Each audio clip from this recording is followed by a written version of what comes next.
నమస్కారం TCN news కి స్వాగతం. ముందుగా ముఖ్యాంశాలు. బీజేపీని బూత్ స్థాయి నుంచి మరింత బలోపేతం చేయాలి. భీమవరం సభలో కార్యకర్తలకు పిలుపునిచ్చిన కేంద్ర సహాయ మంత్రి శ్రీనివాస వర్మ. భూ సంబంధిత సమస్యలను పారదర్శకంగా పరిష్కరిస్తున్న జిల్లా యంత్రాంగం. భీమవరంలో స్పష్టం చేసిన ఇన్ఛార్జి కలెక్టర్ రాహుల్ కుమార్ రెడ్డి. తణుకు టిట్కో గృహాల పునర్నిర్మాణ పనులకు శంకుస్థాపన చేసిన ఎమ్మెల్యే ఆరిమిల్లి. త్వరలో పూర్తి చేసి లబ్ధిదారులకు అందజేస్తామని హామీ. న్యాయమైన సమస్యలను పరిష్కరించాలని కోరుతూ తణుకులో డిమాండ్ చేసిన స్వర్ణకార వృత్తిదారులు. ఉద్యాన పంటల సాగుతో మెరుగుపడుతున్న రైతుల ఆర్థిక పరిస్థితి. వెంకట్రామన్నగూడెం వైఎస్ఆర్ యూనివర్సిటీలో చెప్పిన తాడేపల్లిగూడెం ఎమ్మెల్యే బొలిశెట్టి. ఉండి గ్రామంలో వేగవంతంగా కొనసాగుతున్న రైల్వే ఓవర్ బ్రిడ్జ్ పనులను పరిశీలిస్తున్న రైల్వే అధికారులు. సమాజంలో వెనుకబడ్డ దళితులకు సంక్షేమ పథకాలతో పాటు అభివృద్ధి కార్యక్రమాలను సమకూరుస్తున్న కూటమి ప్రభుత్వం. కొవ్వూరులో ప్రకటించిన ఎమ్మెల్యే ముప్పిడి. మత్స్యకార కుటుంబాల ప్రగతికి తోడ్పాటునందిస్తున్న రాష్ట్ర ప్రభుత్వం తెలిపిన అమలాపురం ఎమ్మెల్యే ఐతాబత్తుల. పెరిగిన పెట్రోల్ డీజిల్ ధరలను తగ్గించాలని మండలం కేంద్రం పెదవేగిలో డిమాండ్ చేసిన ఎమ్మెల్సీ రవీంద్రనాథ్. పాల్గొన్న మాజీ ఎమ్మెల్యే అబ్బాయి చౌదరి. ఏలూరు పోలీస్ స్టేషన్లను ఆకస్మికంగా తనిఖీ చేసిన రేంజ్ ఐజీ అశోక్ కుమార్. వెంట ఉన్న జిల్లా ఎస్పీ శివకిషోర్, డీఎస్పీ శ్రావణ్ కుమార్లు. బూత్ స్థాయి నుండి పార్టీని మరింత బలోపేతం చేసేందుకు మండల అధ్యక్షులు కృషి చేయాలని కేంద్ర ఉక్కు భారీ పరిశ్రమల శాఖ సహాయ మంత్రి భూపతిరాజు శ్రీనివాస వర్మ పిలుపునిచ్చారు. భీమవరంలోని భారతీయ జనతా పార్టీ జిల్లా కార్యాలయంలో మంగళవారం నిర్వహించిన జిల్లా కార్యవర్గ సమావేశంలో ఆయన పాల్గొని మాట్లాడారు. వచ్చే నెలాఖరు నాటికి నర్సాపురం పార్లమెంటు పరిధిలోని 7 అసెంబ్లీ నియోజకవర్గ కేంద్రాలలో పార్టీ కార్యాలయాలను తప్పనిసరిగా ప్రారంభించి ప్రజలకు అందుబాటులో ఉంచాలని స్పష్టం చేశారు. అలాగే ప్రతి మండలంలో విస్తృతంగా పర్యటించడంతో పాటు పార్టీ మండల సమావేశాలకు స్వయంగా హాజరై స్థానిక నాయకత్వంతో క్షేత్రస్థాయి సమీక్షలు జరుపుతానని వెల్లడించారు. ఈ నెల 30, 31వ తేదీలలో భీమవరంలో నిర్వహించబోయే శిక్షణా తరగతులకు ప్రతి ఒక్కరూ తప్పనిసరిగా హాజరు కావాలని అన్నారు. ఆర్గనైజేషన్ ఎదగాలి అంటే ఒక అద్భుతమైనటువంటి వేదిక కార్యాలయం. రోజు కలవాలి, సాయంత్రం ఎప్పుడు పగలైనా పనుల్లో ఉన్నా ఒత్తిడిలో ఉన్నా పగలగా మనం ఫుల్ టైం అని పెట్టుకుంటాం. ఆఫీస్లో అందరూ అందుబాటులో ఉండాలి. రిప్రజెంటేషన్ తీసుకోవాలి. ఎవరైతే విజ్ఞప్తులు వినతులు వస్తాయి అవన్నీ కూడా అక్కడికి ఈ కార్యాలయానికి చేరాలి. ఎంపీ కార్యాలయం నేను సిస్టమ్ డెవలప్ చేస్తున్నాం. ఆఫీస్ కొన్ని స్కీముల వారీగా, అసెంబ్లీల వారీగా అక్కడ పని విభజన చేస్తున్నాం. అక్కడ స్టాఫ్ కూడా ఆ రిప్రజెంటేషన్ అన్ని ఇక్కడ కంప్యూటరైజ్ అవ్వాలి. ఏ విజ్ఞప్తి వచ్చినా మన ఆఫీస్ నుంచి తిరిగి రిప్లై. ఈ సమావేశంలో ఈ పార్టీ రాష్ట్ర అధికార ప్రతినిధి ముళ్లపూడి రేణుక, రాష్ట్ర ప్రధాన కార్యదర్శి ఎం లక్ష్మీ ప్రసన్న, రాష్ట్ర కార్యదర్శి భోగిరెడ్డి ఆదిలక్ష్మి, జిల్లా అధ్యక్ష ప్రధాన కార్యదర్శులు అయినంపూడి శ్రీదేవి, కలిదిండి వినోద్ వర్మలు పాల్గొన్నారు.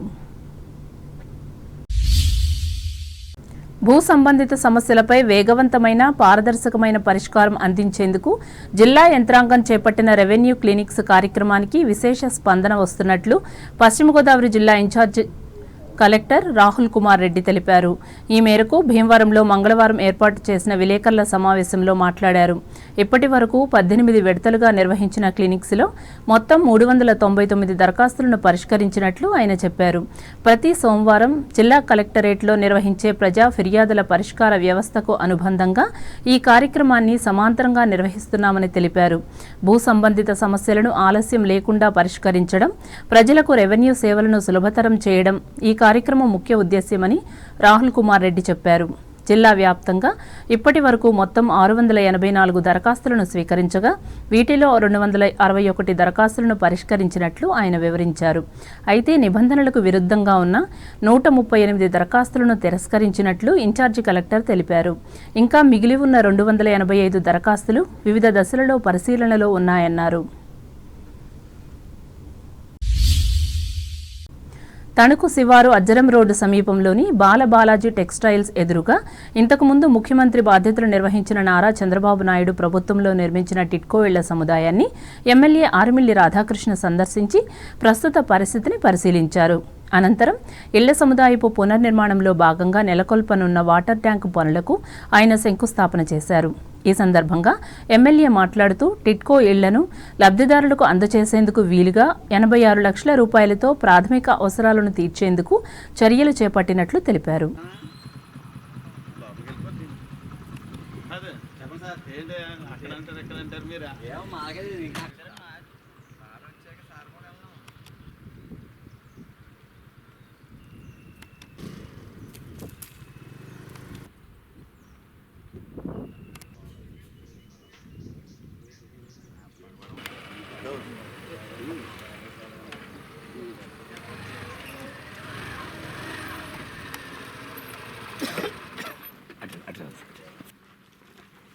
ఓకే చైర్మన్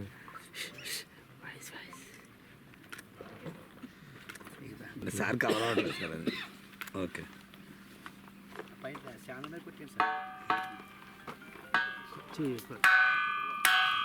ఆన్లైన్లోకి వచ్చాము మన ఇంటి దగ్గర నుంచి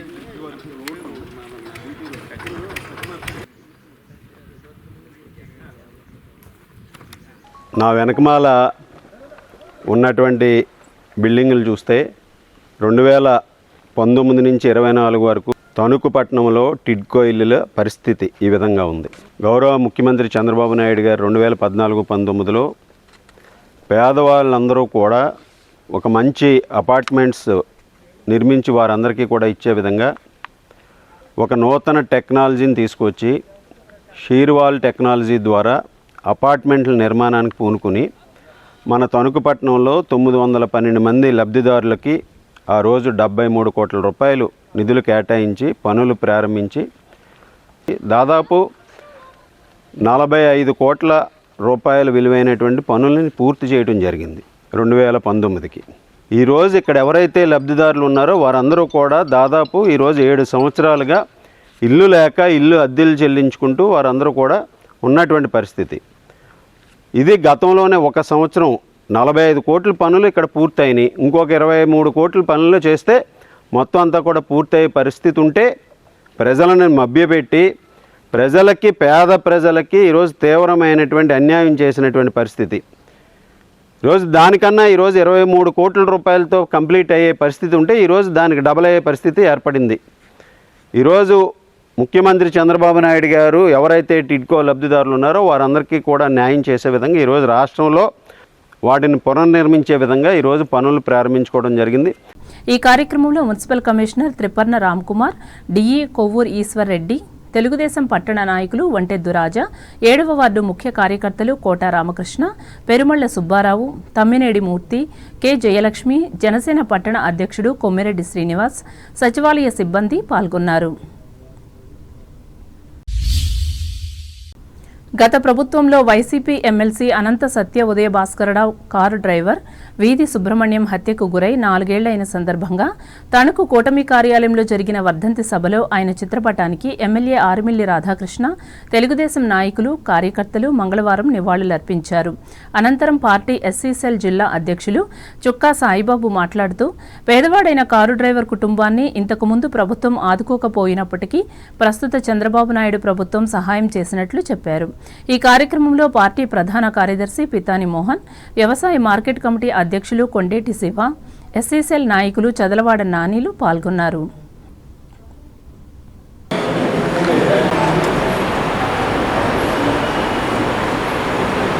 అమర్ రహే వీధి సుబ్రహ్మణ్యం, అమర్ రహే సుబ్రహ్మణ్యం, అమర్ రహే వీధి సుబ్రహ్మణ్యం.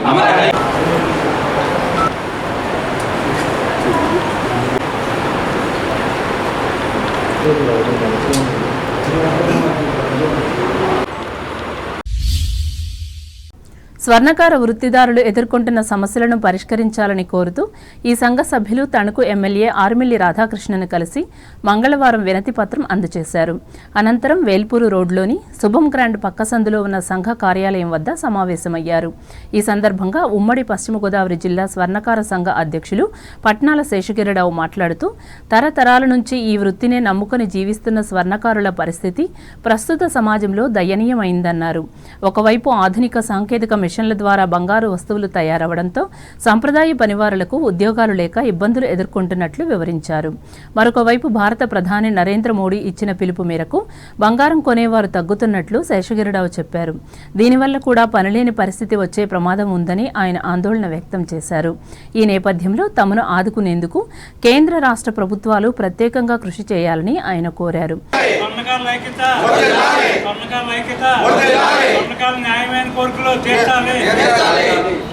న్యాయమైన కోరికలు ప్రభుత్వం తీర్చాలి.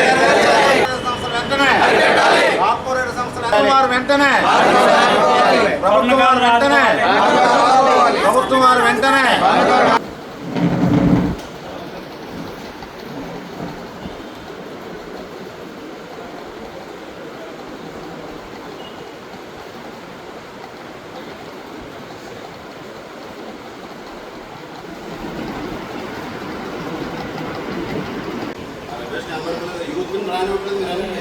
దేశ ప్రధానమంత్రి గారు నరేంద్ర మోడీ గారు ఆయన ఒక సంవత్సరం పాటు బంగారం ఎవరో కొనకండి, ఇతర ఉపయోగించుకోండి తప్ప ప్రస్తుతం ఉన్నట్టు పరిస్థితుల్లో అందరికీ మేలు జరుగుద్దని చెప్పి ఆయన ప్రకటన ద్వారా ఇవ్వడం జరిగింది. దేశ భవిష్యత్తు కోసం మాట్లాడే దానికి మేము వ్యతిరేకించాం. అయితే ఈ పని చేసుకుంటూ మేము బతుకుతున్నటువంటి కళాకారులు దేశవ్యాప్తంగా అనేక మంది ఉన్నారు. ఎవరు బంగారాలు కొనకపోతే పని చేయించుకునేవాడు లేకపోతే మా పరిస్థితులు ఏంటి? మాకు అన్నం పెట్టేవాడు దొరకడం. వీళ్ళని ఆదుకోవాలని చెప్పి ప్రధానమంత్రి గారికి కానివ్వండి, రాష్ట్ర ముఖ్యమంత్రి నారా చంద్రబాబు నాయుడు గారికి కానివ్వండి మేము తెలియపరుచుకునేది ఏంటంటే వృత్తిదారులకి 25,000, 30,000 అలా ఇస్తూ ఆదుకుంటున్నారు. అట్లాగే ముందుగా వీరందరికీ ఆర్థిక సాయం ఇచ్చి ఆదుకోండి. రాష్ట్రవ్యాప్తంగా ఇంకా ఉధృతమైన ఆందోళన చేసే ఉద్దేశంలో ఉంటే మాకేం న్యాయం జరగకపోతే అలా కాకుండా మాకు న్యాయం చేయాలి, మాకు ఉపాధి కల్పించాలని మేము అందరం కోరుకున్నాం. రాష్ట్ర సంఘం ఇచ్చిన పిలుపు మేరకు జరిగిన ఈ కార్యక్రమంలో సంఘం రాష్ట్ర మాజీ ప్రధాన కార్యదర్శి పొడుగు రామాచారి, జిల్లా కోశాధికారి కొమ్మోజు రామకృష్ణ, స్థానిక శాఖ అధ్యక్షులు నాగుమిల్లి సాంబశివరావు, వేల్పూరు శాఖ అధ్యక్షులు టేకి రమేష్, నాయకులు గురజాపు శ్రీనివాస్, కీర్తి శివప్రసాద్లు పాల్గొన్నారు. భారత కమ్యూనిస్టు ఉద్యమ నేత ఆదర్శమూర్తి కామ్రేడ్ పుచ్చలపల్లి సుందరయ్య 41వ వర్ధంతిని ఇరగవరం మండలం పొదలాడ, రేలంగి గ్రామాలలో సిపిఎం కార్యకర్తలు మంగళవారం ఘనంగా నిర్వహించి నివాళులర్పించారు. ఇందులో భాగంగా ఆయన చిత్రపటానికి పూలమాలలు వేసి అంజలి ఘటించారు. ఈ సందర్భంగా పార్టీ మండల కన్వీనర్ కామన మునుస్వామి మాట్లాడుతూ అనేక కారణాల నేపథ్యంలో భ్రష్టుపట్టిన మన వ్యవస్థను మార్చేందుకు పుచ్చలపల్లి సుందరయ్య ఆశయాలను ఆచరించేందుకు ప్రయత్నించాలని కోరారు. ఈ కార్యక్రమంలో పార్టీ సభ్యులు దంపనబోయిన కనకేశ్వరరావు, జుత్తిగ రామాంజనేయులు, ఇల్లిందలపర్తి సత్యనారాయణ, కొప్పిశెట్టి అరుణకుమారి, దంపనబోయిన విజయలక్ష్మిలు పాల్గొన్నారు. తణుకు శ్రీకరి హాస్పిటల్లో చికిత్స పొందుతున్న ఒక మహిళకు అవసరమైన ఓ పాజిటివ్ రక్త కణాలను అందజేసి కారుమంచి ఫౌండేషన్ వ్యవస్థాపకులు కారుమంచి యోహాన్ మరోసారి ఆదర్శంగా నిలిచారు. గతంలో కూడా ఇటువంటి పరిస్థితులలో రక్తం లేక ప్రాణాపాయ స్థితిలో సతమతమవుతున్న రోగికి ఇదే దాత అవసరమైన రక్తాన్ని అందించి ప్రాణాన్ని నిలబెట్టారు. ఈ సందర్భంగా ఆయనను వైద్యులతో పాటు పలువురు అభినందించారు.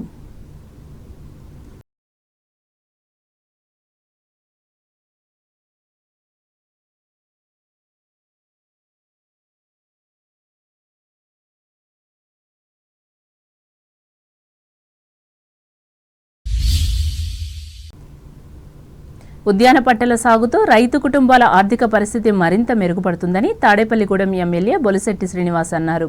రూరల్ మండలం వెంకట్రామన్నగూడెం గ్రామంలో గల డాక్టర్ వైఎస్ఆర్ హార్టికల్చర్ యూనివర్సిటీ కృషి విజ్ఞాన కేంద్రంలో మంగళవారం తేనెపెట్టెల పంపిణీ కార్యక్రమంలో ఆయన ముఖ్య అతిథిగా పాల్గొని మాట్లాడారు. భారత ప్రభుత్వ ఆధీనంలోని హనీబీ బోర్డు సౌజన్యంతో తేనెటీగల పెంపకంపై శిక్షణా తరగతులు నిర్వహించారు. ఇందులో శిక్షణ పొందిన వారికి సబ్సిడీపై తేనెటీగల పెంపకానికి అవసరమైన పెట్టెలను పంపిణీ చేశారు. నిరుద్యోగ యువత స్వయం ఉపాధికి ఈ కార్యక్రమం ఎంతగానో దోహదపడుతుందని ఎమ్మెల్యే శ్రీనివాస్ ఈ సందర్భంగా పేర్కొన్నారు. హార్టికల్చర్ కాలేజ్ తాడేపూడి కాన్స్టిట్యున్సీలో ఉండడం చాలా అదృష్టంగా భావిస్తాము. ఎందుకంటే ఉండడంతో పాటుగా మనం కొన్ని ఫెసిలిటీస్ కూడా రైతులకు ఇవ్వాల్సిన అవసరం ఉందని నేను అభిప్రాయపడతాను. ఇవాళ మీరు చాలా మంచి, ఎందుకంటే ఎక్కడి నుంచో జంగారెడ్డిగూడెం ఏరియాలో రైతులందరూ ఇక్కడికి వచ్చి మరి ఈ తేనెటీగలను పట్టుకెళ్ళి దాని ద్వారా నెలకు 50,000, సంవత్సరానికి ఒక 50,000, ₹1,00,000 సంపాదించడంగా ప్రభుత్వం ఇవాళ ఏర్పాటు చేసింది. ఖచ్చితంగా ఇది మంచి పరిణామం. అదేవిధంగా మన ఏరియాలో ఉన్న రైతులకి ఇప్పుడు ఆంధ్ర రాష్ట్రంలో ఉన్నది హార్టికల్చర్ కాలేజ్ మన దగ్గరే, అంటే రాష్ట్రానికే మనం తలమార్గంగా ఉన్నాం. అన్ని చోట్ల కూడా మనకి బ్రాంచ్లు ఉంటాయి. కాబట్టి మనకి ఇక్కడ ఎక్కువ వ్యవసాయ భూమి మన చేతిలో ఉంది కాబట్టి, అందుబాటులో ఉంది కాబట్టి మన ఏ నేలకు సూట్ అవుతుంది అనేది రైతులు ఎడ్యుకేట్ చేయవలసిన అవసరం మన మీద ఉంది. రైతుని ఒక ఇండస్ట్రీగా మనం ఏదైతే అగ్రికల్చర్ని ఒక ఇండస్ట్రీగా తయారు చేసుకోవాల్సిన అవసరం ఉంది. ఇవాళ ఇవరికి ఎకరానికి 25,000, 30,000 ఇచ్చే కౌలు ఇవాళ మన హార్టికల్చర్లో చూసుకుంటే 1,00,000 నుంచి ₹1,50,000 పెరిగింది. అంటే రైతు తలసరి ఆదాయాన్ని మనం పెంచగలుగుతూ ఉన్నాం. ఈ కార్యక్రమంలో యూనివర్సిటీ ఉప కులపతి డాక్టర్ కె ధనుంజయరావు, విస్తరణ సంచాలకులు doctor G Ruth, registrar doctor M Madhavi, horticulture dean doctor B Prasannakumar, పరిశోధనా సంచాలకులు డాక్టర్ జి రామానందం, పరీక్షల నియంత్రకులు డాక్టర్ ఎస్ఎస్ విజయవర్మలు పాల్గొన్నారు. ఇప్పుడు వాణిజ్య ప్రకటనలు.